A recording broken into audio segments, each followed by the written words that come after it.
This is the Bad Batch podcast on TV Podcast Industries, and we're talking about the Bad Batch, Season 2, Episode 13, Pabu. My analysis indicates that this so-called artifact you recovered is of very little to no monetary value. Treasure can mean many things. Most of the villagers on Pabu are refugees. Many of the items I recover are remnants of their cultures, and that's worth preserving. After all, I am a liberator of ancient wonders. About time you showed your face around here. Miss me, Shep? You got some competition.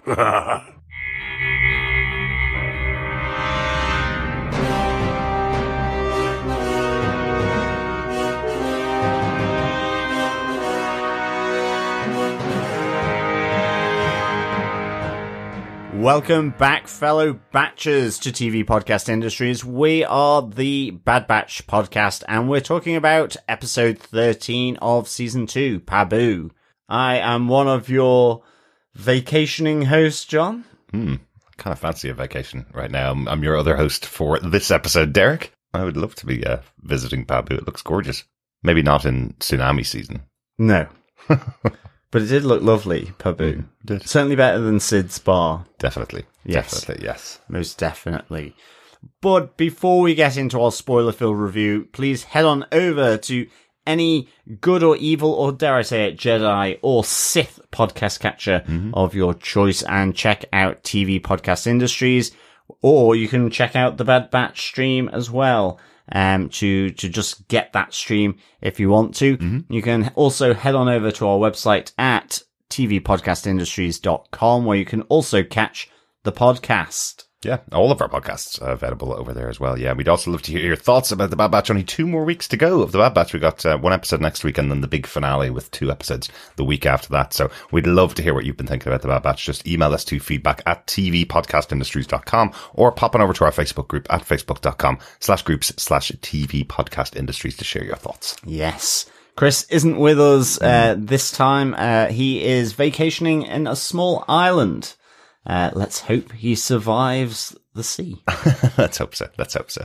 Yes. He's not vacationing at all. No, he's not. He's not at all. He just can't make it. We're just doing a lot of podcasts at the moment, so he can't make it for this one. But let us get into our spoiler-filled discussion of episode 13 of The Bad Batch, Pabu. Derek, what are some of the episode details? Well, the executive producers for the show, of course, are Dave Filoni, Brad Rao, and Jennifer Corbett. This episode was written by Amanda Rose Munoz and directed by Stuart Lee, with story editor Matt Miknevitz. John, do you want to tell us what they gave us with your synopsis for The Bad Batch 213 Pabu? Sure. The Bad Batch and Omega help the liberator of antiquities, Phee Genoa, recover a lost artefact from the criminal Lanse Crowder and his henchmen. Crowder tries to kill Phee and keep the artefact and the money, but with the help of the Bad Batch, they escape.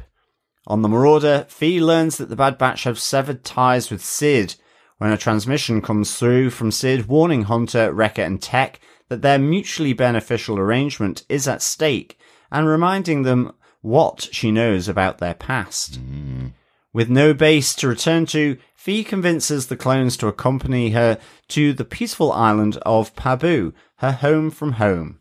At Pabu, they discover the Archiam, where Phee has been bringing the lost artifacts to safety from treasure hunters and dealers. On the island, the Bad Batch are hosted by Mayor Shep Hazard and his daughter Lyana, who befriends Omega as they head onto the water on Lyana's boat. However, the rest, the good food and relaxation they are beginning to discover on the apparent island paradise is interrupted by a series of tremors as a wave surge heads towards Lower Pabu. Hunter heads out on the Marauder and manages to rescue Omega and Lyana from the tsunami just in time, while Tech and Wrecker help Phee and Shep to evacuate the population of Lower Pabu to safety before the destructive wave hits and floods the lower city.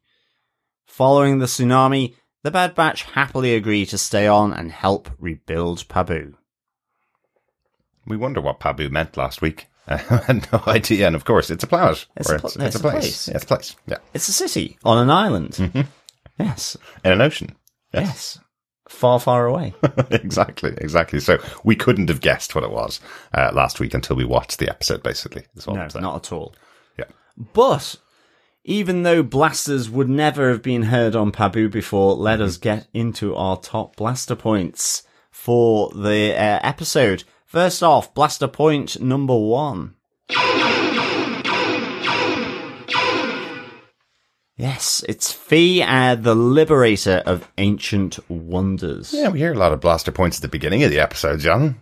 Well, that's true. Yeah, the Bad Batch on this mission with Phee. I really liked the setup of this. I really thought it was cool having Phee sitting at a table with Omega beside her, doing the trade with these masked villains, effectively, who are trying to trade a really precious item to her.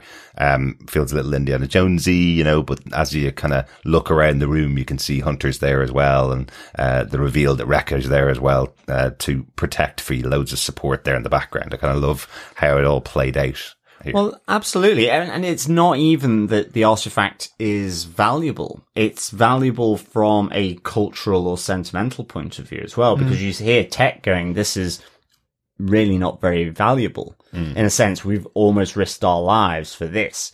But, and this is part of the other point is I think in this episode, this really feels like, we've caught up with Phee on a few occasions, once where she was just in Sid's bar, one on a previous mission to the massive ancient pre-Old Republic kind of mechanical hillside dinosaur. Okay, yeah. But pretty good description. Yeah, yeah, kind of. But this is where we really find out more about her, and actually that in a sense she's been developing a soft spot for certainly Omega, but also with the Bad Batch throughout this episode. So I really like the setup because first off, the mission is successful. Yes. In the sense that they recover the artifact and the money back, which is what Crowder was going to effectively do back to them by doing a surprise kill on Phee. So, I mean, actually, it wasn't just that he was trying to double cross her, but he was going to kill her. I mean, firstly, by trying to poison her and then sending a poisonous kind of centipede type creature, which gets knifed by Hunter, showing his knife skills again, which we haven't seen much of either. That's true. That was his weapon of choice, effectively. Yeah. So I really like that. Yeah, and we also see his abilities as well this time. We only saw them once, I think, this season, but this idea that Hunter has this kind of extra sensory ability to pick up threats that other people may not be able to. He's able to pick up this bug that's coming behind Phee before anybody else does. So I like seeing that. Everybody kind of gets their abilities shown here. Wrecker obviously being this big tank fighter and beater up of people. That's pretty easy to show on screen. Hunter's ability hasn't been shown that much in the past, but Tech being able to assess all the threats is shown at the beginning of the episode as well, and throughout. That's his kind of function. So yeah, absolutely. We also get to hear Phee describing herself as this liberator of ancient wonders, which gets revealed even further once they get to Pabu, whilst also trying to teach Omega that fine art of negotiation, as she says. So, I thought this was really kind of good. Bad Batch managed to escape, and they're back on the Marauder, but this is effectively where we get, absolute confirmation that they have severed ties with Sid. They effectively have nowhere really to go. Yeah, exactly. They went on that final mission to recover some items, and turned out it was the Zillo beast was on the planet that they went to. That's the last time they were in contact with Sid. We see the holo with Sid, where she's saying, sending out a message to them saying it's been 20 rotations, they better be dead, because she's lost out on a lot of jobs because they haven't been there. And don't forget how much knowledge she has about the Bad Batch. I also like the way she sinisterly ends that message to them, saying, and don't believe I'm just threatening you here, as in I will carry through with the threat that I can carry through on. Which is, she knows their past. Exactly. So you can reveal who they are to anybody that could be looking for them, which is really interesting, given that we had kind of been expecting from Sid that she was, she was cranky and she was hard to work for, but you didn't expect that she was massively sinister until earlier on this season when a former colleague of hers revealed, don't trust her. And you hear something similar here from Phee. You know, she's a good person to have on your side, but if you cross her, very dangerous for you, you know? Exactly. So with that, Phee offers that the Bad Batch come along with her to another place, which I guess brings us on to Blaster Point number 2. Mm-hmm. This Blaster Point is the Bad Batch do actually experience a mutually beneficial arrangement in this case.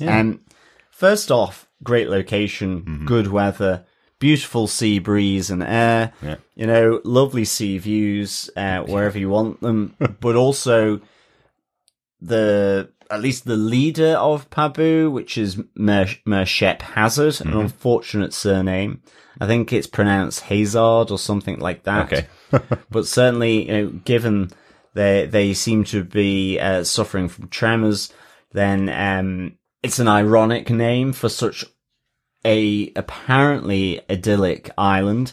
But importantly, it doesn't really have any resources that the Empire would be sort of keen on or interested in. So they've not really been on the Empire's radar. I would say effectively they would fish, but a lot of the people there have been refugees. Exactly. They've arrived there from the previous Clone War, but also after that, since the Empire has developed, then people have arrived here as well. So at the moment, at least, it's not on the Empire's radar. So all the moment, you know, it is thumbs up here, I think, for the Bad Batch. I think as well, you know, you do hear Phee saying, well, Omega, she's good at the war stuff, you know, she's really developing, but she doesn't have friends of her own age. And here she does get introduced to Shep, who is the mayor of Pabu, her daughter, Lyana, and they get along. You know, you hear Tech saying how it's a long time since I've heard her laugh like that. You know, there's the Muños that pique her interest, the little monkey-like creatures. So, you know, there's a lot here for Omega as well, as a, you know, possibly as a base. And again, I like the way, whilst Phee never says it, she's almost just pitching that possibility to them by everything that happens. Yeah, absolutely. And it's not just that the conversation they're having on Pabu. This conversation started earlier with Phee, where she's kind of saying, you know, Omega's really good, but all she's learning are the military techniques that you guys are teaching her. She needs to learn more than that. And I love the interjection from Tech there going like, what else could there possibly be to life other than learning these techniques, these military techniques? Because that's all they know as well. That's all Hunter and Wrecker and Tech know. Since then, they have been making their own way through everything. But Phee sees an opportunity here to introduce Omega to other things so she doesn't have to live the life that they lived, where they were cloned for a purpose of being part of an army. Omega doesn't have to have that purpose. So that's why Phee brings her here. I do think, though, that we hear from Lyana and Shep that Phee has never brought anybody here before. Yes. So I don't think it's just for the benefit of Omega. I think Phee is actually seeing more in the rest of the batch as well. She is genuinely saying that they are people that she trusts and people that she believes in, and she doesn't want them to be taken advantage of by Sid anymore. Yeah, I think she definitely has a soft spot for Tech. Yes, she does. Brown eyes. Yeah, I think as well, it's just really nice that she says, you know, Shep will take you down. He does a great feast. You'll relax. It's good food. You'll have a good time and socialize. You know, it'll be a good bash. And she looks at Tech. Do you know what that is? Exactly. Kind of thing. You're going to hate it, but it is going to be fun. Yeah. She's kind of, she likes to kind of niggle at him a bit, but it's in a purely sort of, it's coming from a good place. Yes. And I think, that's what you see as well. I think that she sees the good in the batch and what they've done for Omega. And I think it's almost like as well, she's saying, and you can step up to, add more to her crossbow effectively. Yeah, absolutely. Like even when Shep says to Hunter, this is a great place to bring up your daughter, Phee instantly looks at Hunter and says, maybe that's something else you need to think about, because she is thinking of Omega as Hunter's daughter. Yeah, exactly. Very much so. We've always said that they are the uncles and he's the father, really. So now he has to think about something other than just keeping her safe and alive. He has to also think about her development and how she will become in the future, how she will deal with other people in the future. I do like, though, as well, that Wrecker has noticed what's going on between Phee and Tech, and when Shep introduces himself, Wrecker kind of nudges Tech, going, "You got a little bit of a challenge there, possibly." Yeah, exactly. Someone else is vying for the attentions there of Phee, Exactly. And speaking of Wrecker, there's even something for Wrecker on the island, which is loads and loads of food. I really kind of just giggled when he goes, "I'm full. I never get full." Too much food, and you have Tech saying, "Well, I'll put this down for posterity," and then Shep says, "You've got to make room for dessert," as he puts a massive bowl of fruit down. Yeah. And Wrecker just saying, "I just love this place. I love this place." Yeah, absolutely. So he's absolutely delighted with this place. He loves it. Which always then begs the question of, there must be What's a coming catch. next, of and course. you do feel when Hunter says there's something coming, I was half expecting sort of a Star Destroyer to come in overhead or something. Yeah, I or, was going. or whatever it was going to be. Sid has already told them, has given them the coordinates for the Marauder, or a way to find the Marauder, so they're going to be following them. Something like that is what I thought was going to happen, definitely. Before we move on to our last point, just one tiny little touch about the relationship between Tech and Phee that I really liked. I don't know why, it just struck me as a really nice moment that Phee does know exactly what Tech needs at all times. That kind of reassurance, or that extra bit of detail that other people wouldn't even care about, as everybody else gets taken off for their tour with Shep and Lyana. Phee is taking this item that they got to go and put it into this storage place, this museum. The Archiam. The Archiam, yes. Basically the museum of all of these items that belong to these people who are all separated from their homes. They're all refugees. It's something really kind that Phee does for the people that have been displaced.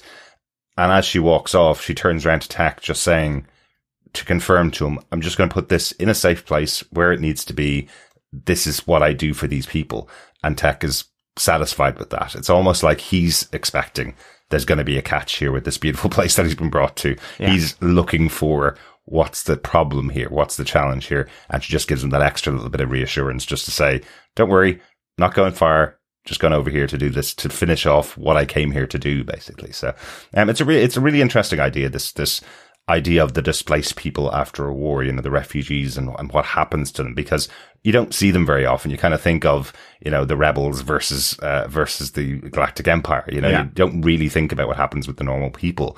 And here we're finding that all the way throughout the Clone Wars, loads of people were displaced from their planets, and this is a kind of sanctuary for them. Yeah, absolutely, absolutely. So I like that little touch in the show. But moving on to Blaster Point 3. Because, of course, the catch is that there are tremors and tsunamis. Mm-hmm. They are on the galaxy's ring of fire. It seems like it. Yes. Yeah. It is that effectively, it's not a Star Destroyer coming into lower orbit. It's not a squadron of TIE interceptors. Mm-hmm. It is a tremor, and Hunter that's not the end of it. And then there's more tremors that go on for longer. And again, seeing Hunter's abilities. Exactly. He instantly knows. Everybody else is waiting for the emergency system to kick in. He sees the Muñoz, the creatures who are native to the planet. He sees them moving before the first tremor. The tremor comes, and then he realizes they're not coming back. Maybe there's something else here. He's putting everything together before anybody else can. That this is going to be much worse than they all think. And there is the disaster comedy moment as well when Shep says, "We should be all right. The huge alarm hasn't gone off yet." As then the alarm goes off and all chaos breaks out. I felt that was very almost Naked Gunny. A little bit, yeah. But it was, it was good.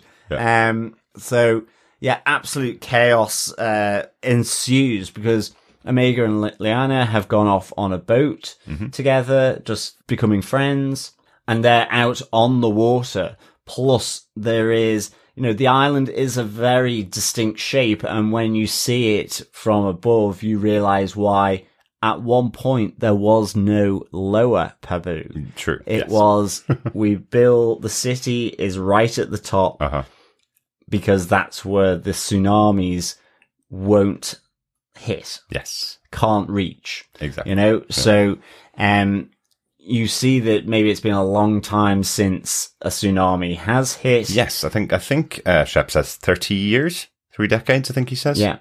So it's been a very, very long time since there's been anything like this to come and destroy Lower Pabu.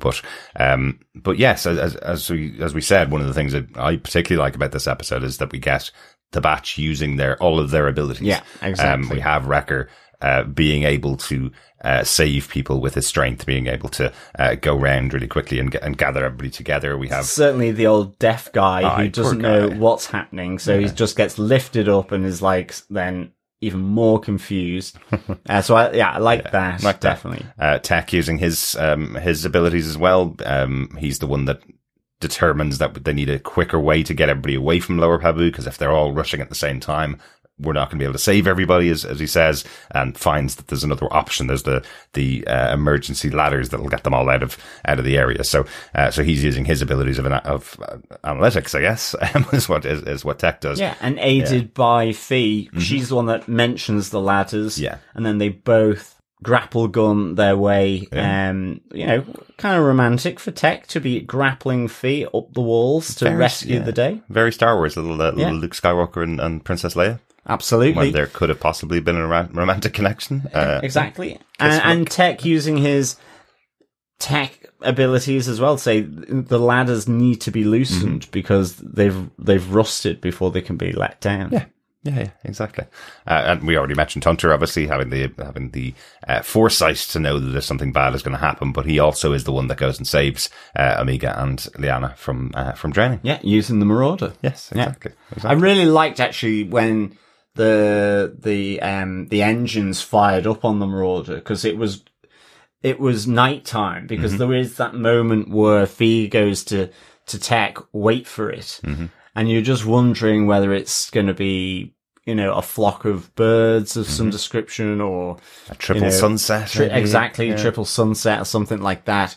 But it's just all the lights turning on in Lower Pabu, and it looked really pretty. Again, another moment shared with Tech. Yeah, there, and of course, all that prettiness though is wiped off the face of Lower Pabu because it is hit by a massive wave surge and tsunami. So there's a lot of destruction here, but everyone's safe though. Everyone's safe. The Bad Batch, using their skills, get all the inhabitants safety at top of the island, and are looking to use their skills to rebuild and help the inhabitants, and hopefully stay a little longer. Well, exactly. I do like this. This really comes from Hunter and Tech. They're the ones that agree to it. I think if there's any option at all, Wrecker was going to stay, and Amiga's enjoying herself. She's found a friend.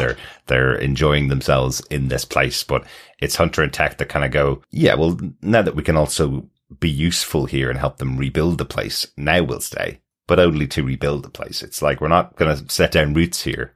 Or at least we're not going to say that we're setting down roots here. We're going to say that we're here to help rebuild. So exactly what we wanted this group to do for such a long time is help people in the galaxy with the abilities that they have. And they found that here in Pabu. Yeah. I mean, the only thing is, I wonder if Hunter does have, at the back of his mind, the fact that they did run from the clone army. They have been hunted and chased around the galaxy by the Proto-Empire with Crosshair. So, maybe given that they're saying, because he's the one that has that conversation with Shep about, well, what about the Empire? That he's just concerned they may draw too much attention. Yeah, true. Yeah.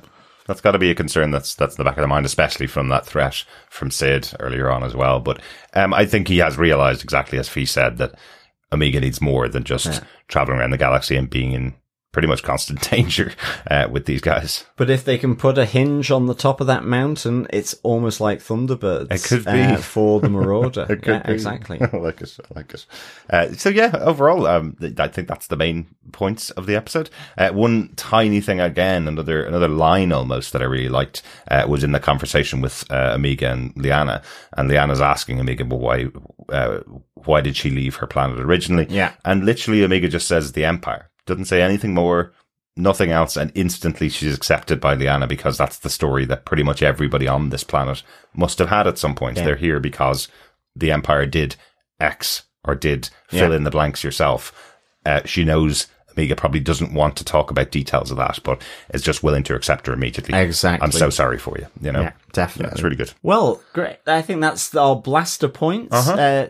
Derek, any notes at all? Just one note, always keep an eye on the Bad Batch for the cast and people who are voicing the characters in the show, because you may find some little gems hidden in there. In this episode, the character of Lyana is played by Andy Allo, who is a singer-songwriter from the US, and also an actress. We know her from the TV show Upload on Prime Video. Great little half-hour comedy. Absolutely. Over on Amazon Prime. But also she was a member of Prince's New Power Generation band back in the early 2000s. I'm a massive Prince fan, so weirdly, the minute I saw her name, I was going, I think I've seen her play alongside Prince. So, yes, I was right. So, I'm delighted about that. Yeah, good stuff. Yeah. Good stuff. So, another interesting character actor. Yeah. Always watch the credits. Always watch the credits, exactly. Absolutely.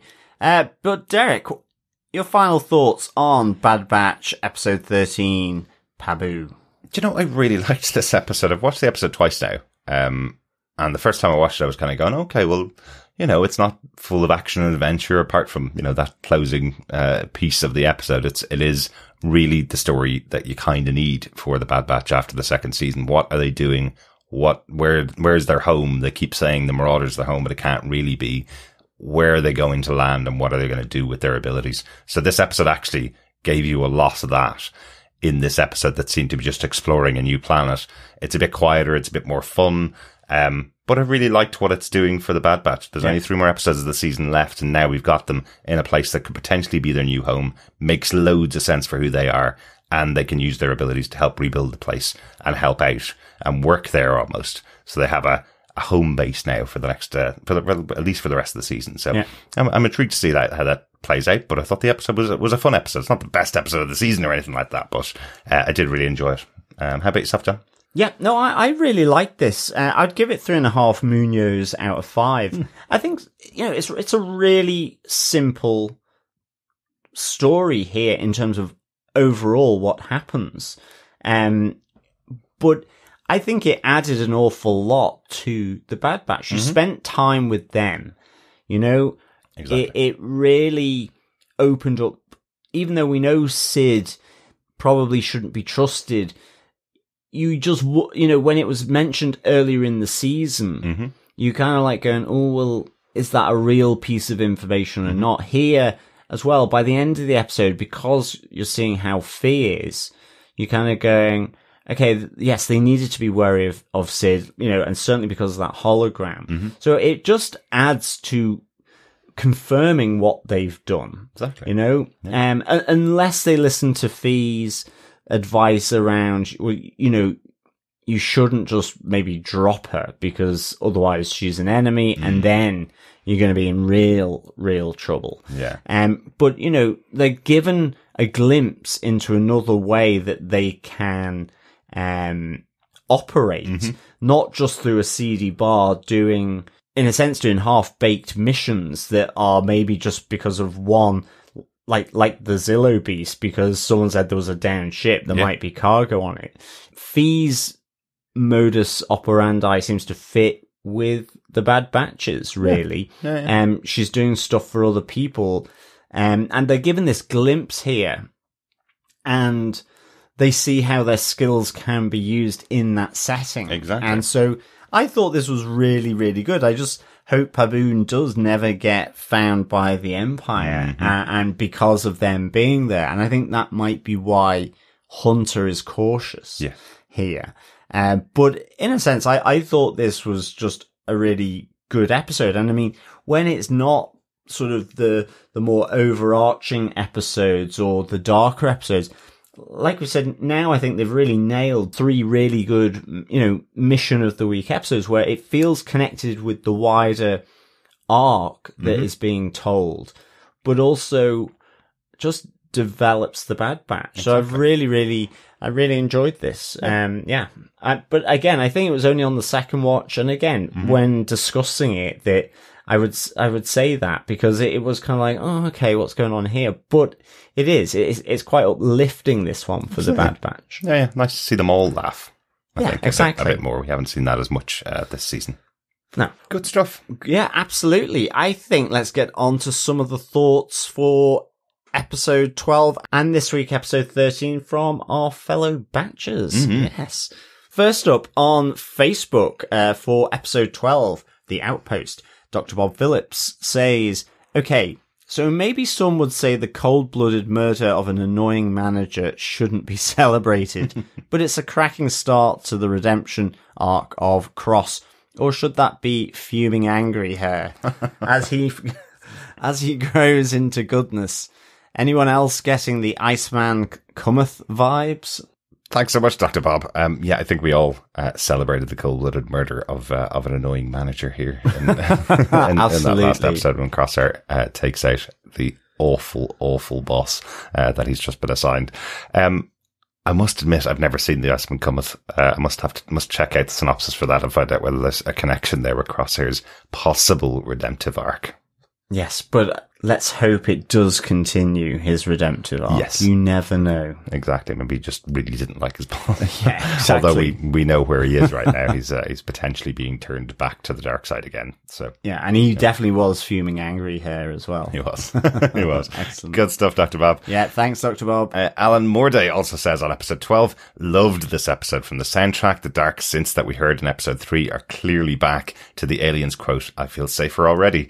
Good to see Crosshair standing tall in this one. Looking forward to seeing where the show goes. Excellent. Thanks, Alan. I love that episode. Really, really, really good with Crosshair. Yeah, definitely. Yeah. Great. Thanks, Alan. For this week's episode, Pabu, Alex Baelish says, it's so amazing how they are changing the narrative yet keeping on course with the storyline. Since the clones are being released from service, this is such a dark time for the world, for them and the other refugees of the war.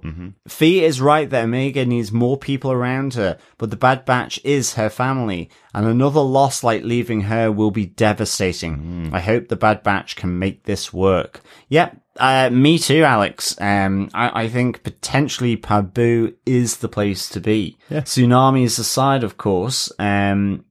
It looked fun. Yes, yeah. Hopefully there won't be another one for another 30 years and they can all live peacefully with just the occasional tremor. It almost felt when Phee said to Tech, wait, it's coming, and all the lights went on, it felt like being on holiday in the Mediterranean, by the sea with all the lights, everyone's sitting out, sort of eating, drinking of wine glasses. Not that I heard many of those, but, that kind of thing. Yeah, absolutely. It does make me want to go on holiday soon again, John.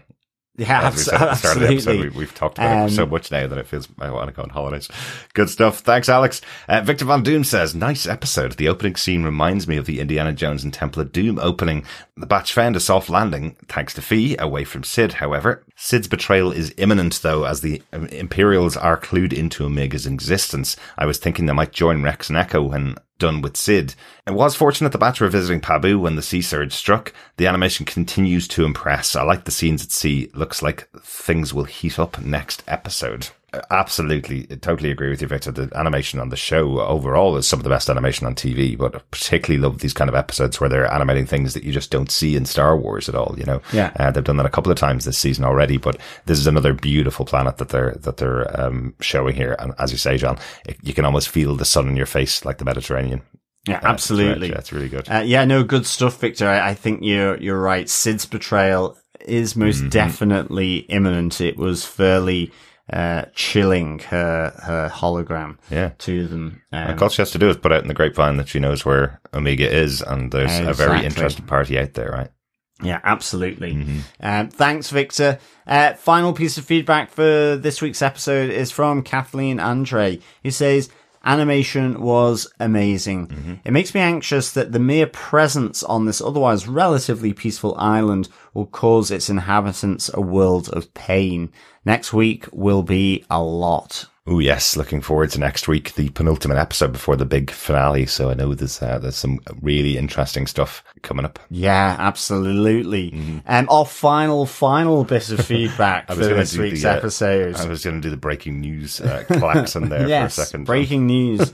Dr. Bob Phillips for episode 13 says, Doom follows the Bad Batch like seagulls around a trawler. The poor Pabunids will be just over one disaster when another evil Sid, Empire, or another will sweep in. So far, Amiga has only managed single episode pals, excluding Gonki, so I don't hold out much hope. I'm guessing for Lyana. Yes, I know. Bob. That's dark. That's going deep into the darkness of the Empire there. But you are kind of right there. And I mean, if this is where they are for the final 3 episodes now, then, yes, either they're gonna fix up Pabu in short order, and use it as a base and fly off, and it's going to happen somewhere else. Otherwise, Pabu will be in a bit of a pickle. It could be Pabu's last stand, yeah.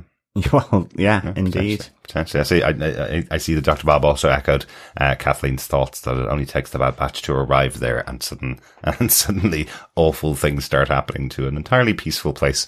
Oh, yeah, exactly. Will they ever get any place to really rest? But at least it was just a natural disaster. Exactly. They can't stop everything. Good stuff. Thanks everybody so much for your thoughts. If you want to send in any feedback to us for any of the shows that we're covering, you can email us to feedback@tvpodcastindustries.com, or again, pop over to our Facebook group at facebook.com/groups/tvpodcastindustries. Yes. Remember, fellow batchers, you can support us over on patreon.com/tvpodcastindustries, or through buymeacoffee.com/tvpi. And of course, you can support us by sharing the podcast, subscribing, because of course, sharing the podcast is sharing the love. Of course it is. We'll be back next time to chat about Star Wars The Bad Batch, Season 2, Episode 14. Tipping Point, and that will be on the 22nd of March. Exactly. Yes. Yeah, looking forward to chatting about that one. It is gonna tip, good or bad. I guess bad. Tipping points are always bad, aren't they? Really? Yeah, they can be. It's like climate disaster. Someone can reach their tipping point and then pull themselves back. Yeah, it's like climate disaster. Have we hit the tipping point, or will we pull ourselves back? Well, let's hope we can do that in the real world. Yeah. Hopefully. Yeah. But that's not the only show we're covering. We've just finished our coverage of The Last of Us, the excellent adaptation of the video game on HBO. Really, really good. Yeah, 9 episodes of that show. It was excellent. Loved that. And we're also covering Star Trek with the final season of Star Trek Picard. 5 episodes into that show now. Coming up this week, at least on 5 episodes. So really enjoying that series. Yeah, it's really good. Yeah. A nostalgic treat for us all. Some good TV on at the moment. We're covering 3 of the good shows, that is for sure. So please come and join us, whether your fill is The Bad Batch, The Last of Us, or Star Trek Picard, or indeed all 3. Exactly. You're very welcome, fellow Batchers, Trekkers, and of course, survivors. Thanks so much for joining us. Talk to you again next time. Yeah, thank you so much, fellow Batchers, for joining us. Make sure you stay tuned to The Bad Batch and, of course, TV Podcast Industries. And, of course, we'll be back next week. But in the meantime, remember, keep watching, keep listening, and keep being bad. Bye. Bye.